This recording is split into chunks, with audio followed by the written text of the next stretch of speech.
Do'stlar, xudo xolasa 24-mart sanasi inshaalloh eng ertaki pishadigan joyidamiz do'stlar. Giloslarimiz gullashi zo'r, sorti bahor gilos bo'ladi. Vaqt olmayapti, omon chiqib qo'yganmiz. Endi agat-pakatlarga harakat qilamiz. Misr moshina asta-sekin deydi.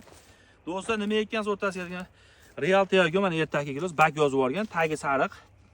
Padoy sariqqa qilganmiz o'zimizga hisobiy qilib. Do'stlar, xudo xolasa uzilayotgan jarayonni ham tashlab o'tamiz. Birinchi bo'lib pishadigan joyda bitta tabiat ko'rsating aka.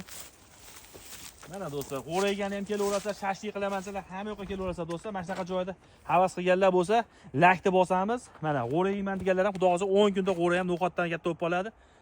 Tabiatni bitta ko'rsating. Mana giloslarimiz xudo xolasa 90% ga ochilib olibdi mana. Endi ertaki gilos bu ham. Do'stlar, lakni qizartirib bosinglar, bo'lmasa prirodan bitta ko'rsating, aylantirib. 3 ga ham oling bitta.